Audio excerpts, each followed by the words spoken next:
spoštovani gospe in gospodje, lepo pozdravljeni in dobrodošli na današnjem dogodku Študijskega centra za narodno spravo, ki ga posvečamo prelomnim dogodkom izpred 25 let.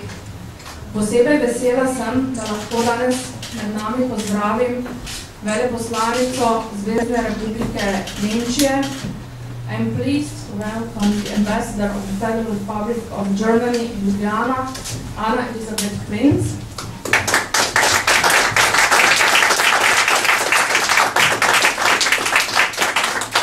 Na današnjem dogodku pa bodo s svojimi razmišljanji sodelovali še dr. Andreja Valič-Zbir, direktorica Študijskega centra za narodno spravo,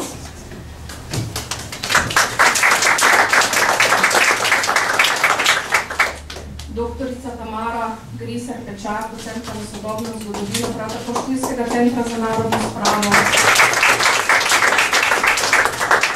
in dr. Jernej Letnar-Černič, docent za pravo človekovih pravic na Fakulteti za državne in evropske študije ter na Evropski pravni fakulteti.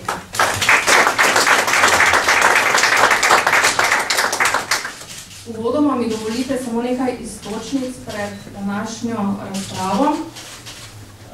Nekaj kratkih informacij. Vemo, da so si po koncu druge svetovne vojne Združene države Amerike, Sovjetska zveza, Velika Britanija in Francija razdelile tako Nemčijo kot Berlin. Začela se je hladna vojna. 4 leta kasneje sta nastali najprej Zvezna republika Nemčija, torej Zahodna Nemčija, in Vzhodna Nemška demokratična republika. Berlinski zid, o katerem bo danes govora, so začeli graditi leta 1961. Njegova gradnja je bila sprva državna skrivnost in je pravzaprav potekala pod budnim očesom policije in vojske. Sredi avgusta so na to začeli pripadniki nacionalne vojske, policije in obmejne policije zapirati cestne povezave proti zahodu. Na mejnih prehodih pa so bile takrat sovjetske enote v vojni pripravljenosti in v bistvu povezave med vzhodnim in zahodnim Berlinom so bile takrat pretrgane. Več kot 150 km dolg berlinski zid je mesto delil na dva dela. Na zahodni Berlin je, bi lahko rekli, postal pravzaprav taki osamljen otoček sredi ozemlja vzhodne Nemčije. Okoliške prebivalce so izselili, tako da je v bistvu v premeru oziroma v 100-metrskem pasu ob zidu nastalo eno tako prazno ozemlje. Za vzhodno-nemške vojake, ki so stražili to mejo, je veljal ukaz, da preprečijo vsak poskus ilegalnega oziroma pobega čez mejo, tudi streljanja. In v teh več kot 28 letih, kar je berlinski zid obstajal, je umrlo več kot 240 ljudi. Prvi že avgusta leta 1961, torej kmalu potem, ko je bil zid sezidan, zadnji pa februarja 1989. In kot vemo, berlinski zid je padel 9. novembra 1989, sprožilec pa je bila tiskovna konferenca, na kateri je takratni član centralnega komiteja Enotne socialistične partije Nemčije, Günter Schabowski, govoril o novih pravilih prehajanja meje. Med drugim je tudi omenil, da bodo lahko državljani Nemške demokratične republike prestopali mejo Zvezno republiko Nemčijo na vseh mejnih prehodih. Takrat je novinarka vprašala, kdaj se bo to zgodilo, in kot vemo je odgovoril, da takoj. To je seveda povzročilo, da so se začeli ljudje zbirati ob berlinskem zidu, že nazadnje tudi to, da je ta meja postala odprta. Now, I invite the ambassador to present her thoughts and reflections about the events 25 years ago.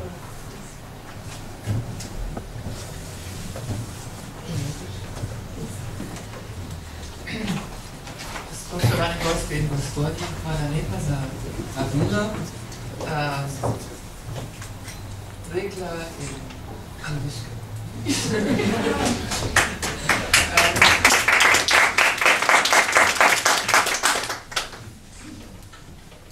I have a little brochure with a lot of memories which you can take along, which we have published, because right now for Germany this was a really very important day of remembrance 2 days ago when the wall was finally broken down.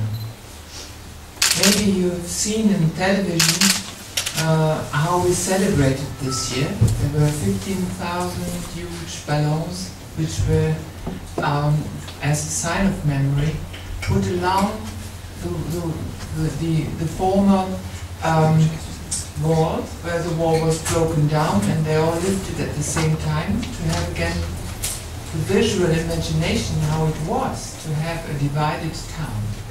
A town with a death stripe, where dogs were patrolling every day, where people got killed, where people tried everything to escape. When we memorized this very special day, of course, you could see in Germany a lot of television coverage because we had original witnesses of that time. People who that evening watched the news and couldn't believe it. Because earlier, every family was often split by those who wanted to leave the country, those who wanted to stay. A lot of people at that time had already left via Czechoslovakia or Hungary, taking a lot of personal risks, and it was just unbelievable for many. So that evening they came and tried and didn't know whether they should believe what they had seen in the news. And it is fascinating to what extent the power of normal people was shown there. Because they were speaking exactly the same language as the guards, as the soldiers, as the police. So they reacted also completely differently, hugging them or asking them, can we go, can we not go, why don't you say anything? Putting a kind of pressure that was very unusual. And you could see that at border control points also they reacted differently. And the first one in Bornholmer Straße, they just let go. The news spread very rapidly, also via West German media coverage, which was of course listened to also in the East. And then at that night, more and more came, and at the end, this flood couldn't be stopped anymore. Well, this was the scene 2 days ago, and this was the scene in '89. And of course, this was possible in a peaceful manner, and it's a peaceful European revolution, so to say, because a lot of things had happened before that. There were regular demonstrations, peaceful ones, in churches, the Monday demonstrations, you might recall from your own memory, having followed this maybe, but also the behavior of others, the way the Soviets behaved at that time, the way America behaved, the way France, Britain and others behaved was helpful. And we had already Gorbachev in Russia at that time, who, with his theory of glasnost, also paved in a way the way to accept things which earlier were suppressed with military force, if you think of Hungary or Czechia earlier. So I would say the country was ready for this change, and many people would have done anything just for freedom. This was the dominant value at that time. And it was such a force and power that it was possible to do it in a peaceful way. I think, looking back at that, we have, again then, in the time afterwards, had, in a way, the privilege also to learn a lot of things, what have been done in the East, in some areas better than in the West. And the East had to change a lot because in some areas the economy was not competitive at all. So a lot of unemployment was a heavy burden. 25% is not easy to cope with. And infrastructure had to be changed. So this all happened afterwards. But I think right now we can see the fruits of these efforts after so many years. We are slowly again melting to be one country which we were before this terrible wall was erected 28 years earlier, but still you can see the effects. It needs another generation to be completely integrated with both parts in the European Union, because still sometimes there is a kind of border in the head where people think too much of the past, like having lived maybe in a certain environment where they had certain privileges or certain other advantages, forget about important values like freedom and think it was better in the past. Because in the past, in your memories, you keep the good memories. You sometimes forget the bad memories. And this is a process where we constantly need, first of all, reconciliation with our own past in the West and in the East. We had hardly reconciled with the huge problems in during the war, First World War, then Second World War. The generation coming home from war was traumatized, and it took some time until we could speak about it again and start reconciliation, and a lot was done in this respect. And after the GDR and the Federal Republic of Germany joined, again a lot of reconciliation had to be done. You remember we had the Gauck Commission, our President Gauck, where we opened the files and people were able to read what has happened. And even files, there were massive files destroyed. They found technical means to compose them again and to see what has been reported on them. It was such an extent incredible, an incredible state of surveillance at that time. So the question was then also how to decide what to do afterwards. Should people who have been part of the regime be incorporated in new functions, new bodies in Western Germany, or what? How do you deal with it? For example, in the foreign ministry, we didn't accept any diplomat who was earlier working for the GDR, just as an example. And if I compare Germany to Slovenia, Germany was lucky because we are a bit bigger. So people were able, if they were under immense pressure, to move to the West and find a new chance there. Slovenia now has this chance in wider Europe with equal rights and opportunities. We had this in Germany, so maybe it was a bit easier to swallow because they all spoke German. Language plays a role. But still, today, when you speak to students, sometimes speaking at a university in Weimar or somewhere, they say, oh, we have to go to the West, whereas for people in the West it was clear they not only went to other cities, but also to other countries. This was still in the mind. And a lot of institutions that were newly built in the former GDR, because the structures had to be adapted so that the whole system works, also schools, different school books, everything. What we did is a lot of people from the West were just transferred to the East. And they were often looked at by the local community as the intruders, those who are imposed upon them. And only if success shows after a while, they are integrated, and some of them also gave up. And of course we had problems with companies where, of course you are proud if you produce something and it is sold under GDR conditions to markets who don't have a choice.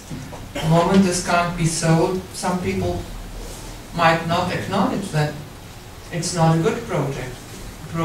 They think the company was closed, but they don't perceive it as the product is not competitive. So also they, of course, complained a lot. There are then conspiracy theories deriving from that, but it's all part of coming to grips with the past. And I think what is crucial in all this is to look to the future and see what are the tasks and perspectives for the coming years. For us, it was clear at the moment unification happened, the promise to integrate fully into Europe. And I think Germany is a true integrationist country. You can see this, I can prove it with many actions we do, where we pay more, or where we give more, or where we say we don't need the best job in the EU, it's good if the EU is functioning well. We have the euro now, we we tried really to see what is good for the whole of Europe and also what is diminishing perceptions of threats and real threats. Because the way Germany is integrated now, we can never again become such a state misled by leaders but also by followers, which we were. And this is very important. Now, if you look at Europe, your foreign policy decisions are still, of course, with the nation state, but they are discussed and every voice is heard, and every voice is very important. And their concerns are taken seriously. And we have now a unity where we also stand together, be it for in security field, fields in the economic field, when we took up in new members, the regional funds, spend a lot of money trying to balance and to lift the living standard so that everybody, of course, likes to stay where they are or likes to go back where they are. And it was a great success story because when we had, after the European Union integration, I remember the first Italians coming. They were first working in car industry. Then all of a sudden we had these lovely Italian restaurants. And soon after, it was clear, they got married to Germans, now it's the best restaurants, and they went back. We had this with the Spanish, we had this with every group that came for a certain while. I still remember because I was working in the task force on enlargement at the foreign ministry when the 10 new members, including Slovenia, joined the European Union. And at that time we had huge discussion with the German population. Should the Poles come? Do we open the borders? Will they take our jobs? And all this now is just not valid anymore. There is high economic growth and people go back. There are more there's more labor needed in Poland now. There's a lot of self-confidence, completely different scene. Overall, I think Europe is something that was created to protect the diversity we have, the different languages, the culture, but still create enough unity so that we can be strong enough not to be influenced to change too much. Change, of course, is always painful, but just imagine the situation we had earlier when we didn't have the euro, where it's possible for a single investor to manipulate a currency to an extent that your companies can't sell anymore because all of a sudden the exchange rates are strange, it's too expensive, you can't save this, and all these things have been solved. It's technical, but it's also good for the future. And in the future we will have, well, I'm not going into details now, I'm just saying that the orientation, after talking a lot about reconciliation, to talk about what we do to build a common Europe, what are the lessons learned, what do we do, what do we teach our children, how do we organize youth exchanges, how do we get together. The mere fact that we can travel now freely everywhere is, as far as reconciliation is concerned, such an asset. Because nobody can tell any bizarre story if you talk to the people in another country and get your own impression. Well, I think I will leave it at that because it's a panel discussion and there are many more interesting speakers and we can get back to single points, if you like, afterwards in the discussion. Thank you for your attention.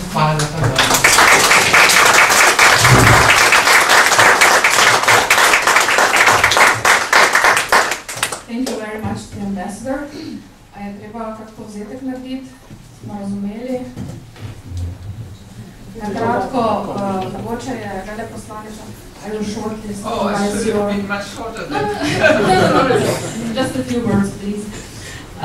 Skratka, veleposlanica je spregovorila najprej o praznovanju letošnje 25. obletnice, verjetno ste zasledili v novicah teh znamenitih 15 000, če sem prav razumela, balonov. Posebej je opozorila na to, da je posebno vrednost temu dogodku dodajajo seveda ljudje, ki so še vedno živi in ki so doživeli te dogodke izpred 25 let.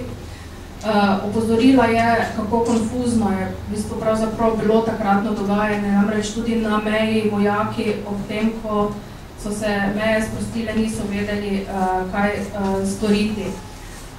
Nekako je te dogodke poimenovala mirna evropska revolucija, skratka šlo je za mirne demonstracije za spremembo sistema.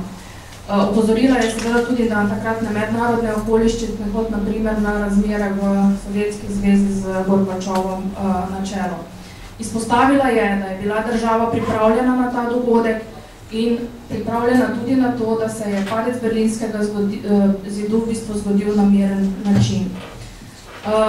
Opozorila je na težave, ki so se dogajale po padcu Berlinskega zidu, ko je bilo treba uskladiti delovanje dveh držav, ki so v bistvu leto skoraj malo manj kot leto kasneje postale ena država in ti rezultati takratnega dogajanja, pravi veleposlanica, so vidni tudi danes. Nemčija je enotna država, ki govorila je tudi o spravi, pri tem opozorila mogoče na omenim davkovo komisijo, ki je seveda pregledala vse te, oziroma bila zadolžena za te dokumente Štazija in so ljudje pravzaprav lahko preverjali, kaj se je v tistih časih dogajalo. Opozorila je tudi na problem, s katerim so se srečali, namreč kako obravnavati posameznike, kakšno stališče zavzeti do posameznikov, ki so bili del prejšnjega sistema. Prihodnost veleposlanica vidi v Evropski uniji. Zdaj pa k besedi vabim direktorica Študijskega centra za narodno spravo, doktorica Andreja Valjuslija. Prosim. Hvala.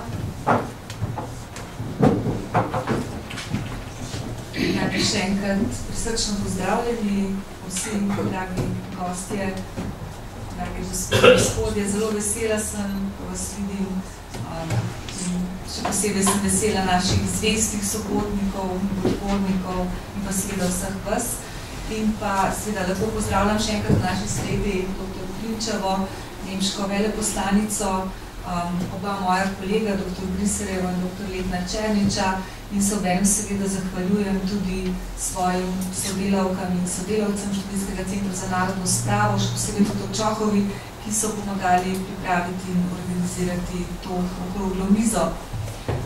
Zdelo se nam je pomembno, da po 5 letih, odkar smo se zbrali v Muzeju novejše zgodovine, takrat še pod taktirko Jožeta Dežmana, in obeležili 20-letnico padca železne zavese, verjetno vas je večina na tisti konferenci bila. Imeli smo tudi gosta grofa Nikolaja Tolstoja in na temelju tega posveta izdali tudi zbornik, ki je še vedno na voljo pri nas. Torej, po 5 letih se ponovno srečujemo in seveda ugotavljamo, kje smo v času in prostoru.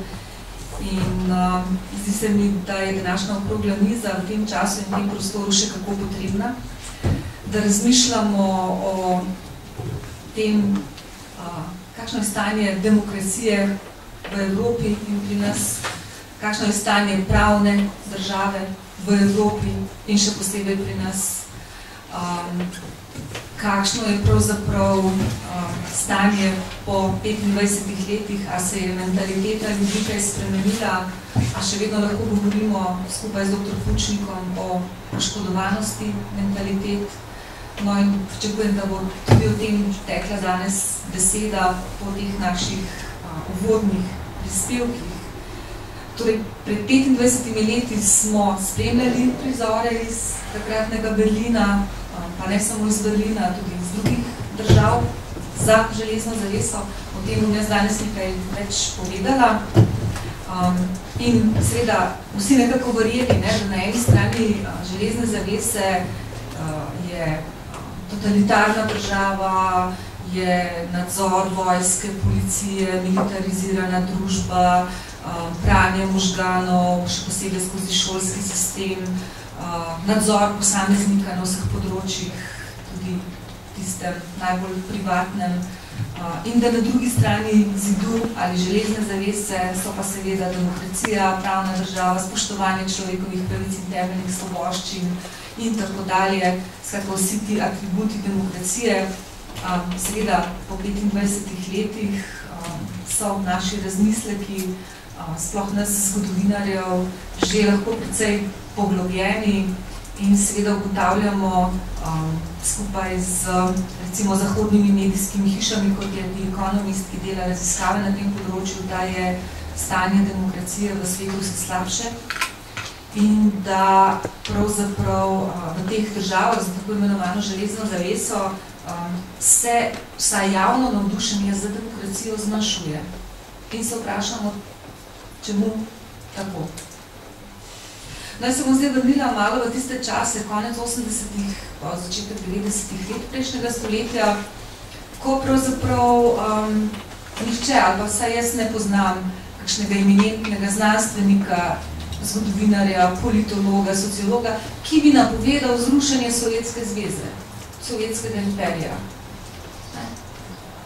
Ampak so prevladovale tako imenovane teorije konvergence, zlitja, torej, da se bo pač da se bosta ta dva med seboj tekmujoča bloka v hladni vojni združila, asimilirala drug drugega, ampak zgodilo se je pa ravno obratno. Torej, v nasprotju s temi napovedmi so v drugi polovici 80-ih let, kot je že gospa dr. Prinčeva povedala, zgodile obsežne, temeljite spremembe politične, gospodarske, socialne in vzhodni blok na čelu s Sovjetsko zvezo so pretresali uničujoče gospodarske težave. Ekonomska rast se je zaustavila, življenjski standard je drastično padal. In mednarodni položaj Sovjetske zveze je bil še zlasti po izgubljeni vojni v Afganistanu oslabljen. Ustanovitev Poljskega sindikata Solidarnost je bila pa neko znamenje, ki je nakazovalo slabitev moči, slabitev kontrole sovjetske države nad članicami vzhodnega bloka. In tudi veleposlanica nas je danes že opozorila na nekatere osebnosti, ki so odločilno prispevale k padcu železne zavese, pa jih v našem prostoru dostikrat premalo omenjamo, so premalo slišane. Ne? In to so recimo ameriški predsednik Ronald Reagan, predsednica britanske vlade Margaret Thatcher, nemški kancler Helmut Kohl. Jasno, ne smemo pozabiti osebe, ki bi jo mogoče morala dati pravzaprav na začetek tega seznama, to je bil vplivni nasprotnik komunizma, papež Janez Pavel II, po rodu Poljak. Torej, do obisti seznanjen z vsemi atributi komunističnega totalitarizma. No, na drugi strani zemeljske poloble je bila tudi druga komunistična velesila Kitajska, takrat v težavah, tarča kritik predvsem študentskih vrst. Spomnimo se enomesečne zasedbe trga Tiananmen v središču Pekinga in kitajska oblast, kot vemo, je s pomočjo tankov zelo krvavo zadušila ta poskus demokratičnih sprememb. No in Sovjetska zveza se je v tistem času, zdaj ne vem, če je pravi izraz, da rečemo, odločila za spremembe.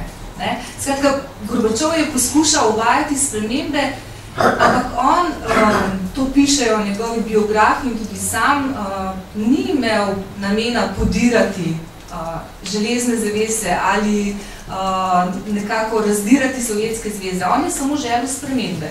Spremembe, ki bi Sovjetsko zvezo ponovno spravile, bom rekla, na pot gospodarske uspešnosti.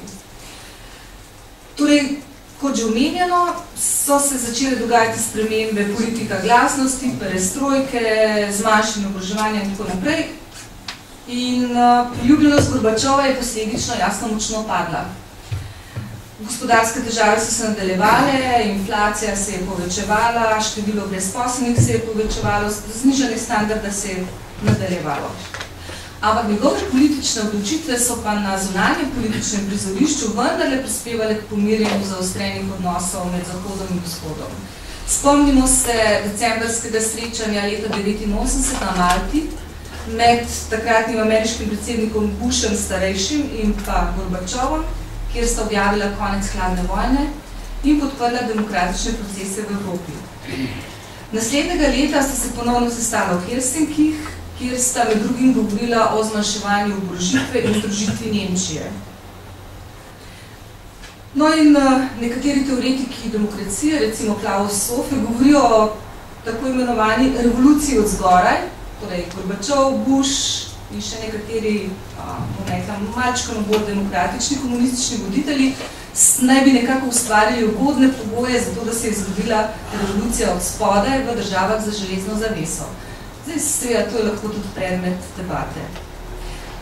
No, o Berlinu bomo danes govorili o Nemčiji, slišali smo že, dr. Čohova nam je nanizala nekaj osnovnih podatkov o množičnih demonstracijah proti komunističnemu režimu in novembra 1989 je vzhodno-nemška vlada odprla mejo in berlinski zid je padel.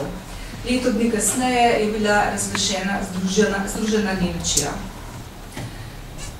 Pa pogledamo še malo sliko v drugih državah za železno zaveso, recimo vprašanje baltskih držav. In to vprašanje je bilo vedno bolj intenzivno načeto v krogih zahodnih voditeljev, pa v srečanjih z voditelji Sovjetske zveze. Radijski postaji Svobodna Evropa in Glas Amerike sta opozarjali na kršenja človekovih pravic v tem delu Sovjetske zveze in vse bolj dejavno je postajala civilna družba. In tukaj na nek način lahko vlečemo usporednice med dejavno civilno družbo v Sloveniji tistega časa in pa v baltskih državah. Naprimer, v baltskih državah so proti režimu protestirali skozi okoljske proteste. Recimo, en tak okoljski protest, zelo znan je bil leta 1987 v Estoniji, kjer so protestirali proti degradaciji okolja in gradnji rudnikov fosforja, kar bi pomenilo posledično tisoče in tisoče novih delavcev iz Rusije. No, potem demonstracije v 23. avgustu v Rigi, Vilniusu, v Talinu, to je bila že kar nekako stalnica in recimo pojoča revolucija, tako imenovana leta 1988 in na temelju te rasti civilne družbe so bile ustanovljene nove politične organizacije, podobno kot v Sloveniji, kot že rečeno. Na demonstrante v Vilniusu je oblast septembra 1988 postala celo tanke, ampak procesa demokratizacije v baltskih državah enostavno ni bilo več mogoče zaustaviti. Tako so marca 1990 Sovjetsko zvezo zapustile Litva, potem pa leta 1991 še Latvija in Estonija, Ukrajina in druge republike. Sovjetska zveza je prenehala obstajati in februarja 1991 je bil Varšavski pakt ukinjen. Gremo na Češko-Slovaško, ki so je prav tako kot baltske države pretresale množične demonstracije. Sredi novembra 1989 so se na ulice češkega glavnega mesta zgrnili demonstranti in zahtevali spremembe. In konec novembra so bili vladajoči komunisti prisiljeni zapustiti oblast. In na prvih večstrankarskih volitvah je zmagal, kot vemo, dizident Václav Havel s svojim državljanskim forumom, postal je tudi predsednik republike, predsedovanje parlamentu, ki je prevzel nekdanji voditelj praške pomladi Aleksandar Dubček. Nova češko-slovaška vlada, ki jo je vodil Havel, je potem vodila Češko-Slovaško v smeri demokratizacije in mirnega razhoda Češko-Slovaške. Torej leta 1992 sta Češka in Slovaška dosegli sporazum o mirnem razhodu na dve neodvisni državi. Ta dogovor je stopil v veljavo 1. januarja 1993. O Poljski smo nekaj že slišali, da je nastal sindikat Solidarnost, to je globoke korenine že iz začetka 80-ih let, spopadi med stavkajočimi delavci v Gdansku in vladnimi silami. Leta 1991 pa pride na oblast general Jaruzelski in takrat se je začel tako imenovani proces normalizacije, kar je seveda pomenilo, da so bili vodilni ljudje iz sindikata Solidarnost aretirani in da se je skušalo Poljakom spet nadeti uzde. Na Poljskem je bilo uvedeno vojno stanje, ki naj bi navidezno preprečilo sovjetski vojaški poseg. Konec 80-ih let, ko se razmere hudo poslabšajo, je general Jaruzelski prisiljen priklicati vojno stanje in začeti pogovore z voditelji solidarnosti, to je znamenita, tako imenovana okrogla miza. No in ti pogovori, za razliko od slovenske, tako imenovane Smoletove okrogle mize, so bili uspešni. Po sporazumu naj bi sicer komunisti zadržali vodilno vlogo na Poljskem, Solidarnost pa bi dobila sedeže v parlamentu. Na volitvah junija 1989 je z velikansko prednostjo zmagala Solidarnost in jeseni skupaj z zavezniškimi strankami sestavila novo vlado. Predsednik vlade je postal član Solidarnosti Tadeusz Mazowiecki, za predsednika republike je bil izvoljen Lech Valensa.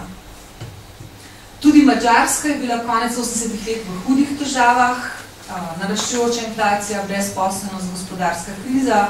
Komunisti so izgubljali privržence, se preimenovali v socialistično stranko, ampak vse več novoustanovljenih političnih organizacij je zahtevalo demokratizacijo.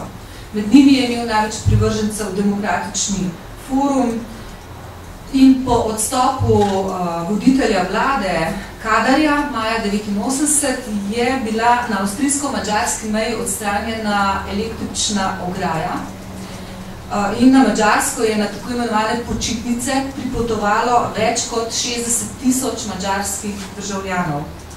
Torej, to je bil dejansko množični beg preko nekdanje železne zavese na zahod. Maja 90 so bile na Madžarskem prve demokratične volitve, na katerih je zmagal Demokratični forum, predsednik vlade je postal Jožef Antal. Na Balkanu je nekrvav prehod iz komunizma uspel v Bolgariji.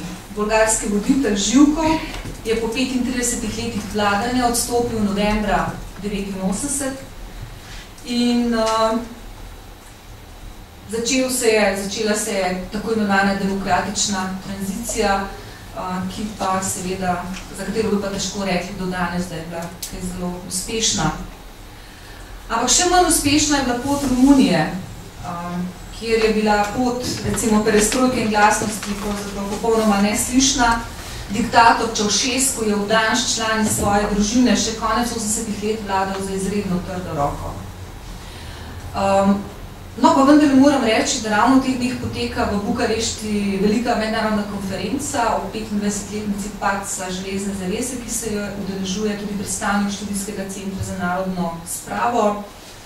Torej, Romuni vendarle, nekako bom rekla, uspevajo delati korake na poti sprave s svojo preteklostjo. Spomnimo se tistih hudih prizorov, ki smo jih spremljali po televiziji z konca leta 1989, revolucija, krvava revolucija v Romuniji.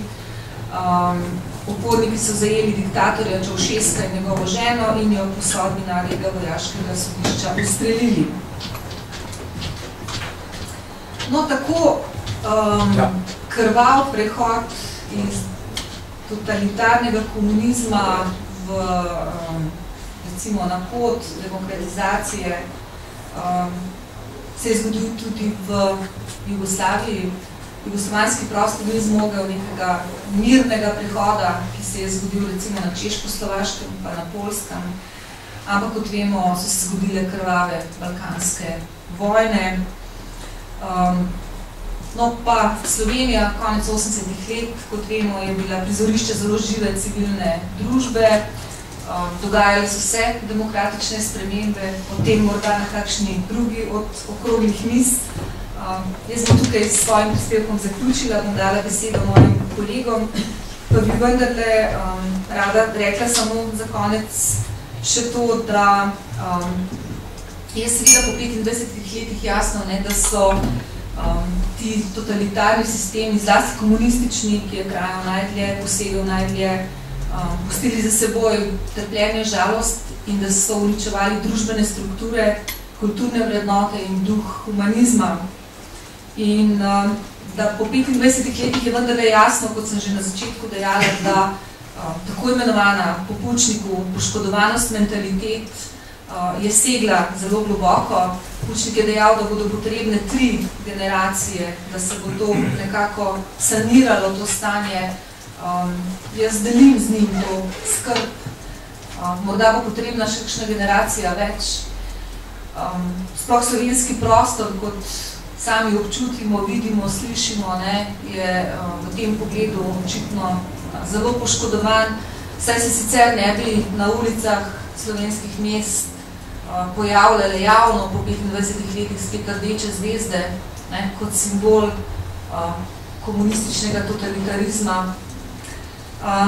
Saj se sicer ne bi slavilo krvavega diktatorja Tita, ki ima na vesti nekaj 100.000 žrtev, ki so ga zahodni raziskovalci uvrstili med 10 najhujših morilcev v zgodovini.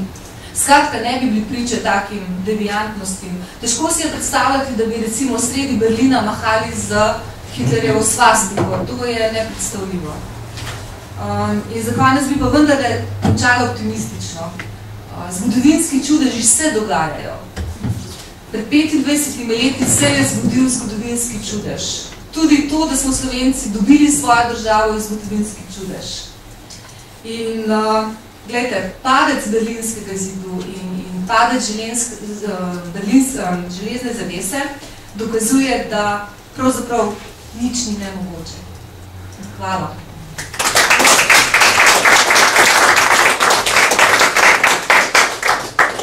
Hvala lepa, doktorici Andreji Valič-Zbir. Sedaj pa prosim svoje razmišljanje predstavi doktorica Tamara Kriser-Pečan. Sehr geehrte Frau Botschafterin, spoštovane gospe in gospodje.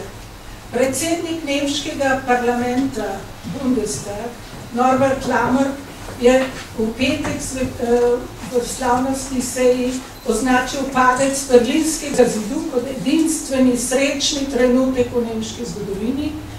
Seveda tako Lammert se je takrat položaj v vzhodni Nemčiji zaostril do vrelišča. Vendar, tako Lammert, citiram, padec zidu ni bil čudež, temveč posledica neke, ne samo v nemški zgodovini, enkratne miroljubne revolucije. Brez civilnega gibanja za državljanske pravice in različnih iniciativ, ki so iz tega nastale, predvsem pa brez masovnih demonstracij v Leipzigu, Berlinu in drugod po Nemčiji, brez masovnega bega iz Nemške demokratične republike, brez evropskega piknika v Šopronu, pa seveda brez tistih, ki so zapustili Nemško demokratično republiko in se zatekli v veleposlaništvo Nemške zvezne republike v Pragi, tega, za kar stoji 9. november 1989, ne bi bilo. Nekaj mesecih po padcu zidu se je politični zemljevid Evrope korenito spremenil, kot smo že slišali. Padel ni samo Berlinski zid, padla je železna zavesa, bilo je na simbolni ravni konec hladne vojne. Je bil Berlinski zid, ki je delil največje nemško mesto, kar 28 let, izgred totalitarnega režima, izrodek komunističnega sistema, produkt samovolje nekaterih oblastnikov? Ne, prav nasprotno. Zid je posebno nazoren prikaz represivnega sistema, ki je bil pritisnjen v kot. Bil je logična posledica komunistične diktature v posebnih okoliščinah, v katerih se je znašla deljena Nemčija. Zid je bil logična posledica zato, ker režim ni imel izbire, če je hotel še naprej obstajati, saj je bil socialistični gospodarski sistem že zaradi svoje plansko-gospodarstvene strukture in po svoji kolektivistični, svobodnemu izražanju nasprotujoči neprivlačnosti brezupno na slabšem. Moral je namreč konkurirati s socialnim tržnim gospodarstvom na Zahodu, ki je v veliki meri gradil na svobodni volji posameznika. Če bi ostalo stanje, kot je bilo pred izgradnjo zidu, bi vedno več državljanov zapuščalo NDR skozi zadnjo možno luknjo, to je bil Berlin. Tako da bi vzhodna Nemčija dobesedno izkrvavela. Da torej zavarujejo obstoj NDR, je oblast morala svojim prebivalcem z nasiljem preprečiti, da zapušča državo. Logična posledica je bila zato tudi ukaz za streljanje, tako imenovani Schießbefehl, o katerem se je na Zahodu toliko razpravljalo in se še, tudi o tem, ali je sploh obstajal tak ukaz in če je, pod kakšnimi pogoji je veljal. Tisti, ki gradi zid in postavi ograjo iz bodeče žice in sprejme temu primerne nečloveške zakone, tek čez mejo je bil kaznovan z večletno zaporno kaznijo, mora končno svoje cilje uveljaviti tudi s silo, sicer bi vse to ne imelo nobenega smisla. Spomniti se moramo na to, da je 1245 ljudi izgubilo življenje na meji med vzhodno in zahodno Nemčijo, da je 136 ljudi izgubilo življenje samo v Berlinu. Pregrada med vzhodom, in sicer samo zato, ker so hoteli nekaj samo po sebi umernega. Pregrada med vzhodom in zahodom je dejansko že obstajala, in sicer odkar je iz sovjetske cone nastala NDR. Meja Zvezno republiko Nemčijo je bila na celotni dolžini, to je 1379 km, obdana z bodečo žico in smrtnim pasom, tako imenovani Todesstreifen. Ta meja je bila podobna mejam v mnogih drugih diktaturah. Namen takih in podobnih mej je bil samo delno zaščita države pred nenadzorovanim vstopom in proti škodljivimi, tudi sovražnimi dejanji, ki prihajajo zunaj. Prav nasprotno, take močno zavarovane meje so ščitile predvsem državne oblasti pred lastnim ljudstvom.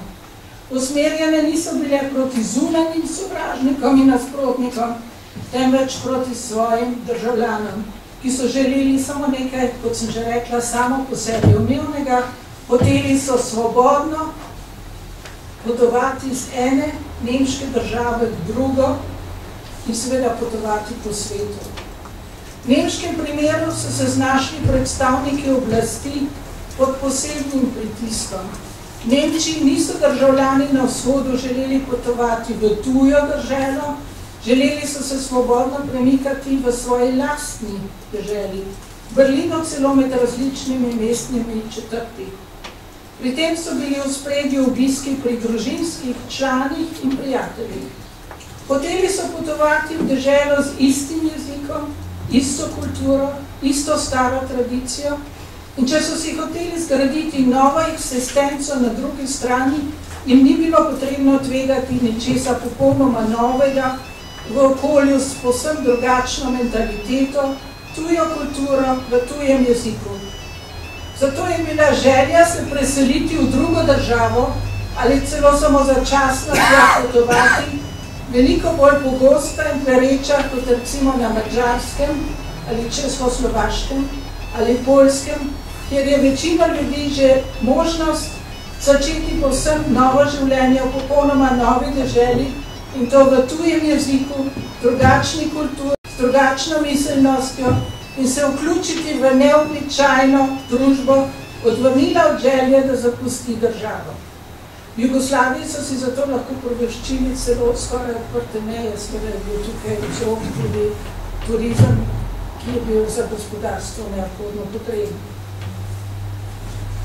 Padec Berlinskega zidu je pomenil hkrati tudi konec Nemške demokratične republike.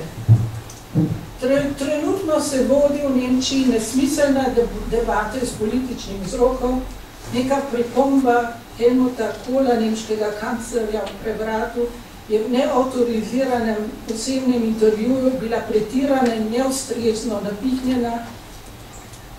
Kohl je namreč izrazil mnenje, da za osvoboditev Nemške demokratične republike niso odločilno prispevali prebivalci vzhodne Nemčije, temveč Moskva ker je signalizirala, da v primeru izbruha revolucije ni pripravljena podpreti nemško komunistično oblast.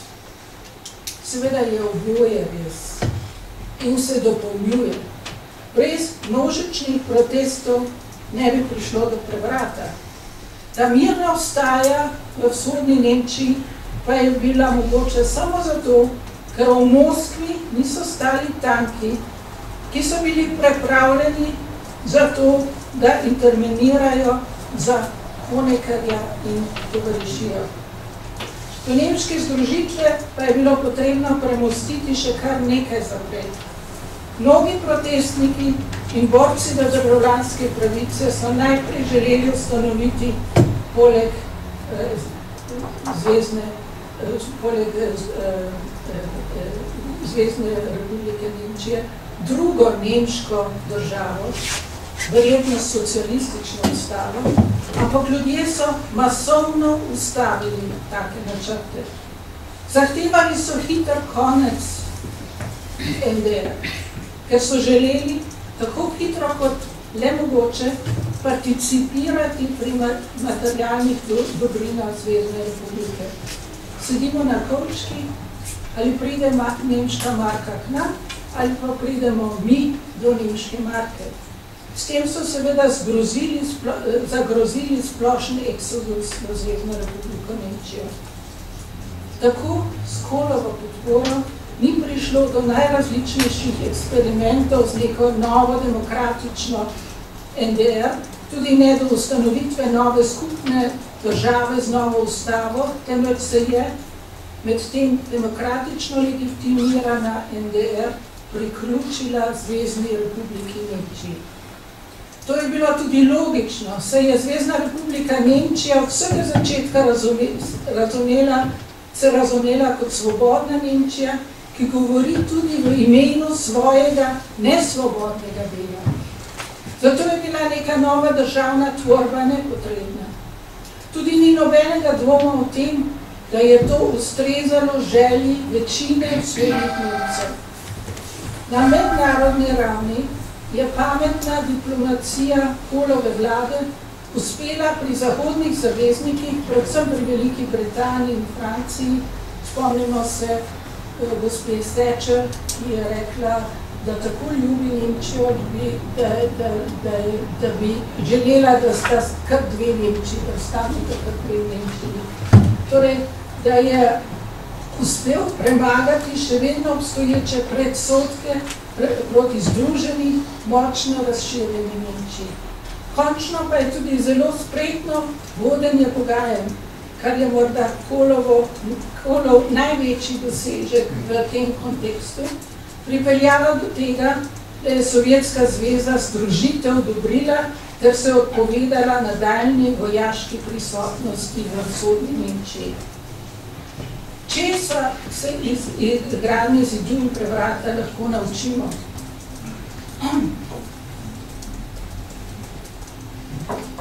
Iz tega se lahko predvsem naučimo, da ne podpiramo in dopustimo nobenega sistema, ki pri izvajanju svojih ciljev ne temelji na načelih človekovih pravic.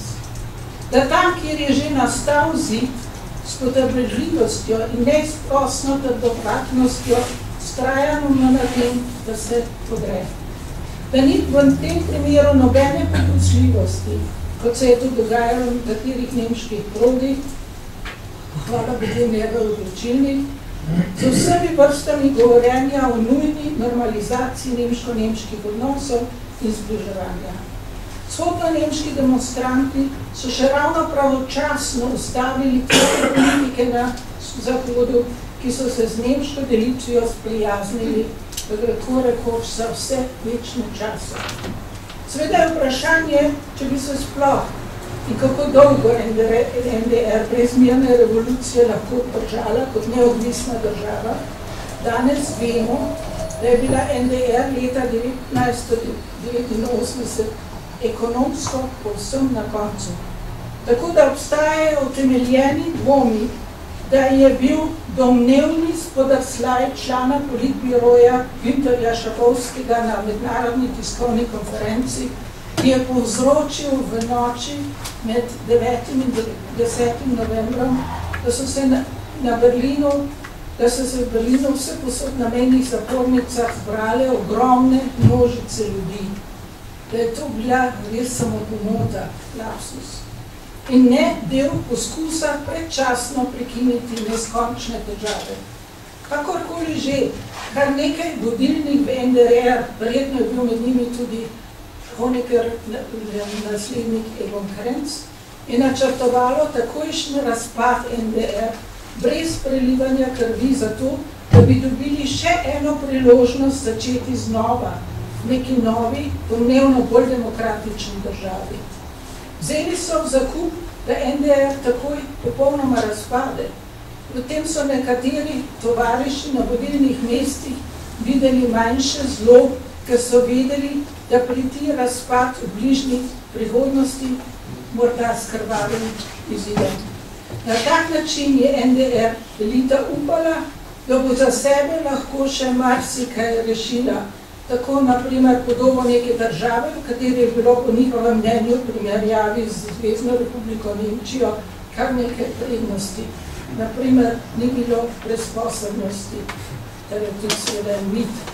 Upala pa je tudi, da bo zato zahodno pravosodje relativno prizanesljivo do odgovornih, kar se je tudi zgodilo, in končno, da bodo SED, torej Slovenska komunistična partija, predstavniki, torej SED predstavniki ali njihovi somišljeniki lahko v zahodnih parlamentih in organih delovali naprej, kar je v resnici tudi uspelo. Letos decembra bo po vsej verjetnosti SED, ki se je dvakrat preimenovala, najprej v PDS, potem pa v Die Linke, dobila prvega ministrskega predsednika v deželi Turingiji.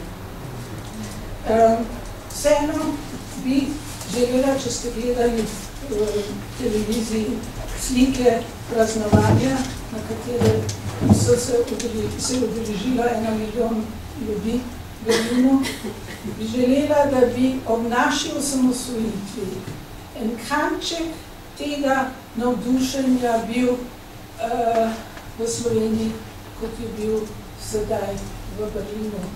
In kljub temu, da seveda ne moramo biti zadovoljni s tem, da odgovornih niso klicali na odgovornost, če hočem tako reči, je vseeno bilo 120 vojakov, tistih, ki so streljali na meji, obsojenih, pa tudi člani politbiroja Krenz, Šapovski in Kleiber so bili obsojeni na večletne kazni. Honecker je bil sicer obtožen, ampak zaradi svojega zdravstvenega stanja ni bil obsojen. V Sloveniji ni bil obsojen nihče. Hvala lepa.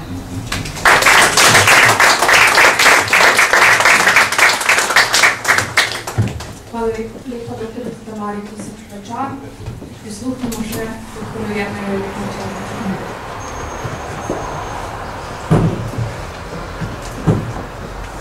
Lep pozdrav sem skupaj, veseli, da smo se danes zbrali, da obeležimo 25-letnico padca Berlinskega zidu. Ta dogodek je eden izmed redkih dogodkov slovenske družbe, ki zaznamuje ta padec, samo to zdajstvo, kot ima se po zrelosti slovenske družbe. Morda na začetku treba povedati, da Berlinski zid ni padel sam od sebe. Berlinski zid so porušili ljudje, ne samo v vzhodni Nemčiji, tudi v drugih srednjih evropskih državah, ki so se dolgo časa prizadevali za demokratičnost. Sam sem takrat hodil v 4. razred osnovne šole, tako se ne spomnim prav dobro, kakšne so pričakovanja, med tudi zapisal raznih avtorjev, lahko beremo, da so bila pričakovanja visoka za izboljšanje stanja v srednje evropskih in vzhodno evropskih državah. Danes vse takšnega vsega ni več. Večemu lahko zabeležimo neko britko razočarjanje na vsem, kaj se je zgodilo. Sam padec Berlinskega zidu je prinesel formalno pravno državo, formalno varovanje človekovih pravic, povečamo pa še vedno neko vsebinsko varovanje človekovih pravic in pravne države. Zrasli so novi nakupovalni centri, letališča, narkotičniki, dobili smo letališča in infrastrukturne objekte, ki se imenujejo po Jožetu Pučniku, tako da danes lahko letimo iz letališča Jožeta Pučnika na letališče Václava Havla v Pragi, vendar vsebinsko temne sence še vedno preganjajo vsakdanji njenih prebivalcev. Preteklost se je tako umaknjena v bistvu v zgodovinske knjige, v spredje je prišlo vsakdanji boj za preživetje. Postkomunistične elite so se sicer z nekimi izjemami uspešno držale v srčju družbenega, gospodarskega, kulturnega in političnega življenja teh držav. Nadele so se le nove maske. Odkrito pa se je treba tudi priznati, da nove demokratične antikomunistične sile padca totalitarnega režima niso znale izkoristiti za njegov popoln podlom. Temno se tudi nekatere iz neznanja, nuje in pragmatičnosti včasih uporabljajo tudi iste metode boja kot cilje, zobe katere so se borili. Potem ne govorimo o neki abstraktni ravni in potem lahko govorimo iz slovenske izkušnje različne srednjeevropskih držav. Na zunaj, se slovenski družbe nam godi dobro. Avgusta je bilo objavljeno poročilo Združenih narodov, kjer slovensko država vrši na 25. mesto na lestvici človekovega razvoja, spravo razvitosti, izobraževanja, zdravstva in tako naprej. Tako da smo, na primer, še celo pred Italijo pa Španijo. Vendar te raziskave ne merijo učinkovito stanja gospodarske, osebne in politične svobode v državi. Torej na področjih, kjer se naša država ne odreže tako dobro, kot pravijo te raziskave. Prav tako te raziskave ne morejo zabeležiti poskusa ugrabitve države s strani postautoritarnih elit. Nekaj stvari je vendarle dobrega v slovenski kulturi, nekaj se vendarle godi v javnem interesu.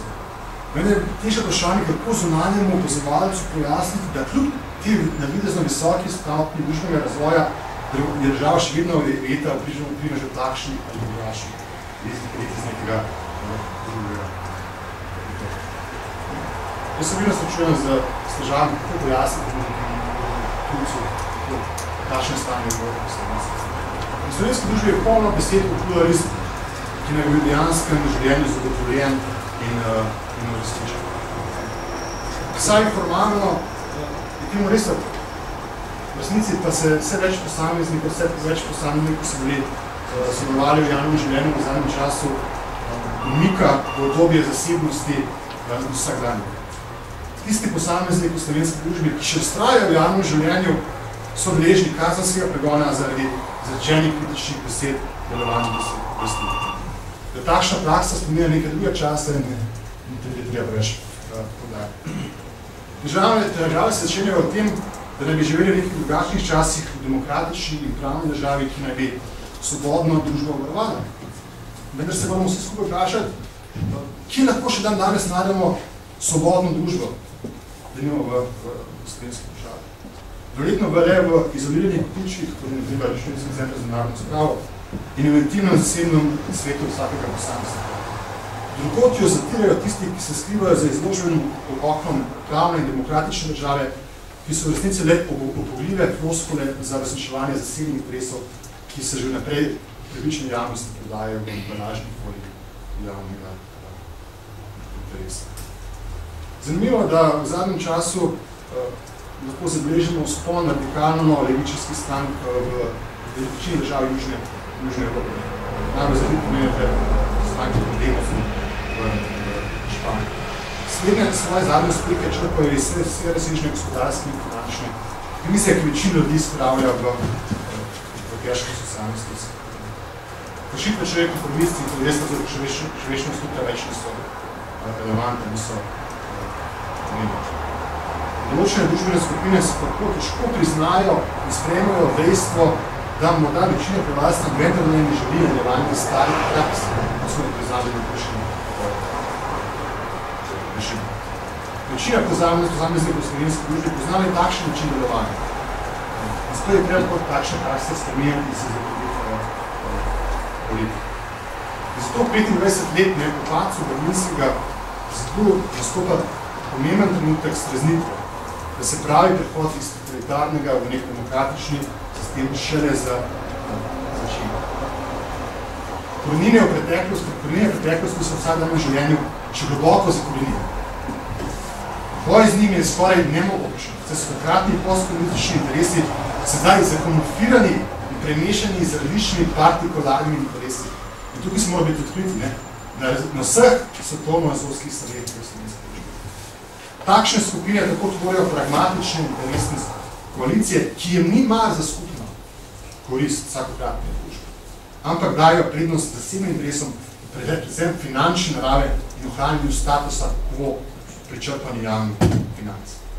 Nekdanji totalitarni oblastniki in njihovi družinski in prijateljski proti so si namesto avtokratskih oblačil nadeli demokratična in poslovna oblačila, po sami krvi nadaljujejo svoje prakse iz prejšnjih časov zlorabe oblasti za podrejanje običajnih delovnih. Enako stanje vlade na področju pravne države in varovanje človekovih pravic, ki služi kot orodje za doseževanje zlasti zasebnih finančnih interesov in za obračun za politične nasprotje. Slednje pričajo zmeraj na slovenskih sodiščih in številne sodbe, ki jih je Slovenija prejela v zadnjih letih. Če res večina posameznikov v slovenski družbi želi nadaljevanje takšnih vzorcev in praks, to morda ne bo tako, si lahko rekel. Če večina posameznikov na volitvah politične stranke, ki ne predlomijo za to ne bo tako.